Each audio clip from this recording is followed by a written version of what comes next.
assuntos diversos para pessoas especiais como você que nos assiste. Hoje, etiqueta do vinho e artesanato em MDF. Fica aí, a gente volta em segundos. Estúdio JG, uma nova imagem para você. Surpreenda-se. Atendimento personalizado. Assis 46. Fone 4141-2066. Quem gosta de usar dentaduras? Em um dia, meu sorriso foi reconstruído com implantes. O meu tratamento foi realizado sem dor. Agora, posso comer e sorrir com segurança. Faça como eu. Venha para o Implar e volte a sorrir. Implar Poços de Caldas. Referência na cirurgia guiada por computador. Sem cortes, sem dor, em um dia. Agende sua consulta. 3722-3465. Antes de mais nada, é preciso lembrar que as regras da etiqueta não surgiram para fazer tipo ou parecer chique. Tudo tem uma razão de ser. Se não há razão, não há o porquê, não é mesmo? Nós aprendemos que quando se tosse, coloca-se a mão na frente, não é mesmo? E por quê? Porque assim se evita transmitir qualquer vírus ou bactéria de eventuais gripes ou de outras doenças. Da mesma forma, a etiqueta existe por algum motivo. E para falar sobre a etiqueta do vinho, estou recebendo meu amigo Fábio Gregório. Oi, Fábio, tudo bem? Oi, Tânia, muito obrigado pelo convite. Muito legal ter você aqui, porque eu digo, diversidade é também uma, vamos dizer assim, uma pequena escola. A gente aprende, eu particularmente, quando pesquiso alguma coisa, aprendo muito, muito, muito. Bacana que eu sempre também te acompanho os programas, estou sempre vendo todas as dicas que você dá. Muito obrigada. Fábio, vamos começar e é claro, nós já estamos aqui servido, né? Começamos sempre assim. Maravilha! Olha só, saúde! Saúde! Tô segurando certo na taça?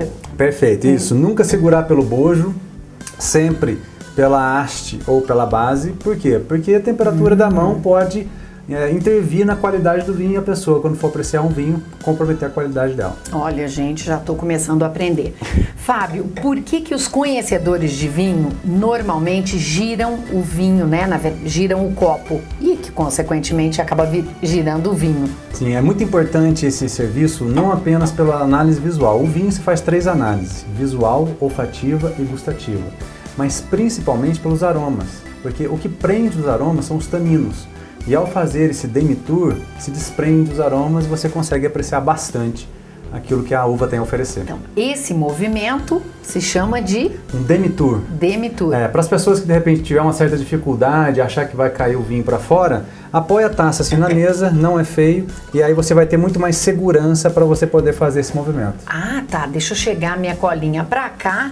Então, se eu fizer esse movimento na própria mesa... Na própria mesa, você vai fazendo um movimento assim e naturalmente... E não tá feio isso. Não. Depois você traz. Vinho bom é aquele com gostinho de uva? As uvas viníferas que produzem os melhores vinhos, você encontra todos os tipos de aromas, mesmo o de uva, menos o de uva. Isso Como assim? Engraçado isso, né? A grande diferença hoje no Brasil é que nós temos muito vinhos de mesa. Vinhos que são feitos, tipo as uvas comestíveis, aquelas uvas que a gente compra no supermercado para fazer sucos, né? Tá. Quando você toma um vinho desse tipo de uva, você vai sentir muito o cheiro do suco de uva. Que seria aqueles vinhos do sul? Os vinhos até feitos na nossa região, no passado. Andradas, também. A gente tem muita vinícola. Exatamente. Agora, os vinhos de uvas viníferas, ou seja, próprias para se fazer vinhos, essas uvas, Cabernet Sauvignon, Malbec, Merlot, essas uvas você encontra vários tipos de aromas, menos o de uva. Olha que coisa mais incrível. Essa também foi mais uma que eu aprendi. Tintos para carnes e brancos para peixes. Tô certa? Isso é uma regra básica, né, que a gente entra na harmonização pela textura. Nesse caso, o peixe que tem pouca gordura, uma carne com pouca acidez, pede um vinho bem mais leve. E como o vinho branco é um vinho filtrado, não tem tanino e tem alta acidez, vai harmonizar bem. No caso da carne vermelha com tinto, porque a carne vermelha tem maior concentração de gordura. E aí então você precisa de acidez para salivar e de tanino, que é uma composição sólida que tem na uva, né? Porque para ajudar como se fosse a varrer a papila gustativa, mas tem que tomar um pouquinho de cuidado, porque, por exemplo, o salmão, que é um peixe que tem maior concentração de gordura, já pede um tinto. Vinho branco, normalmente, você serve ele resfriado e os tintos na temperatura ambiente, é isso mesmo? Exatamente. Quando a gente fala temperatura ambiente para os tintos, a gente está falando de uma temperatura média entre 16 e 18 graus. Então tem que estar friozinho. Não tenha dúvida. É bom a gente sempre levar em consideração a temperatura externa para que a gente possa levar em consideração o que é uma temperatura ambiente, né? Por exemplo, eu morei muitos anos em Salvador, se a gente for considerar a temperatura... né? Não tem como, eu morei naquela região também. Não dá. O externo ali, 40 graus. Exatamente. Agora, no caso, por que isso? Porque se você gelar demais, prende os aromas e aí a pessoa não vai conseguir curtir os aromas do vinho. Olha Agora, só, no caso do vinho interessante. branco, o vinho branco ele é filtrado, ele não tem tanino. Em compensação, a uva é igual a maçã e a maçã verde. A maçã verde tem bastante acidez. O vinho branco tem uma acidez mais acentuada do que o vinho tinto. Então pede uma refrigeração exatamente para atenuar um pouquinho esse ataque na boca. A temperatura do vinho branco média é entre 6, 8 até 10 graus. Põe na geladeira, depois tira alguns minutinhos antes, está na temperatura ideal para servir. Se eu não tive tempo e chegou alguém em casa, dá para colocar num baldinho de gelo? Pode. Todo mundo fala assim, Tranquilo. Fábio, o choque térmico vai estragar o vinho. Vai estragar o vinho se você deu o choque térmico e depois você não consumir e voltar com ele para guarda. Tá. Aí vai estragar. Agora, se é para o consumo ali na hora, não tem problema. Naquele momento. Não tem problema. Fábio, eu te peço uma licencinha, a gente vai tomar Tá bom, mais né? um golinho, tá muito bom isso aqui, mas a gente vai para um comercial e eu volto já já. Mas antes disso, gente, olha a camisa do Dalina que eu escolhi e é claro, com uma joia da Toque de Ouro lindíssima para combinar com o vinho que o Fábio trouxe pra gente. E a minha roupa, claro, minha calça e o meu sapato. A minha calça faz de conta e o meu sapato Maria Maria. A gente vai só bater mais um papinho aqui. Enquanto isso, você toma uma aguinha, se der vontade, abre um vinho também. A gente volta já já, não é mesmo, Fábio? Saúde. Saúde. Você sabia que desfrutar momentos de lazer viajando, conhecendo novos lugares, pessoas e situações aumenta a sua qualidade de vida? Então está esperando o quê? Venha viajar com a Circulare Turismo, sem dúvida sua melhor opção de lazer. Com conforto, modernidade, segurança e preços convidativos. Aproveite esta oportunidade. Zoológico de São Paulo, no dia 28 de julho. Ainda dá tempo, faça sua reserva. 3712-5083. Circulare Turismo. Paula e Maísa Figueiredo juntas novamente e quem ganha é você, que vai se casar, que vai a uma festa ou vai ser madrinha de casamento. Juventude e experiência para melhor te atender. Fale com elas no Ateliê das Noivas, 3721-1398. Esse é um daqueles programas que eu queria que durasse uma tarde inteira, um dia inteiro. Tá muito bom isso aqui. Conta um pouquinho desse vinho pra gente, Fábio. Esse aqui é um vinho argentino da região de Mendonça, produtor Lagarde. É um corte de Malbec com Merlot. A Malbec, curiosíssimo, Tânia, que a Malbec ela vem de mal, da palavra mal mesmo, bec da palavra bico, bico do passarinho. Ou seja, a uva que o passarinho não bicava. Ela é uma uva francesa da região de Cahors, ao sul da região de Bordeaux, na França. E ela era considerada uma uva de péssima qualidade. Usava ela apenas para fazer cortes. E o que é um corte? Misturar com outros tipos de variedades de uvas. Só que na Argentina foi onde ela se encontrou. O clima, o terroir, a expressão mais correta é o terroir argentino, fez com que essa uva se desenvolvesse muito bem lá. E nesse caso, o que esse produtor quis fazer?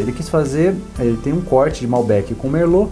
A uva Merlot é que a gente chama de uma uva mais aveludada, né? É um tanino. O tanino eu comparo assim, se a gente for pegar uma imagem do tanino, como se fosse uma estrela cheia de ponta.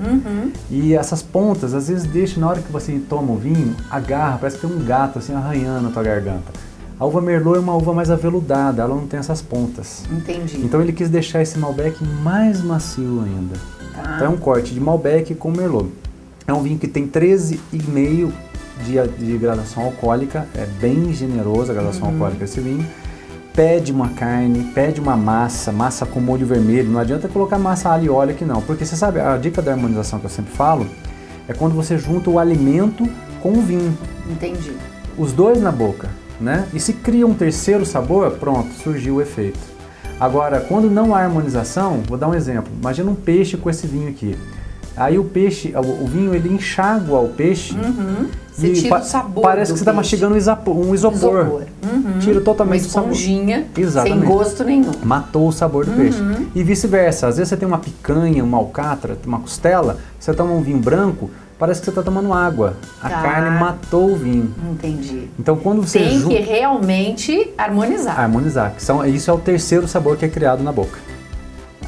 Uma coisa que todo mundo fala, como são servidos, praticamente explicando esse vinho, você já me explicou. Tá. Mas o pessoal chama o espumante de champanhe. Que história que é essa, Fábio? Olha, champanhe é espumante. Prosecco é espumante. É mesmo? É um espumante, é um tipo de espumante. Cava e por aí afora. Vários sparkling wine nos Estados Unidos. Em Portugal é conhecido como os espumosos. A categoria espumante, ela se dá de acordo com o método de vinificação.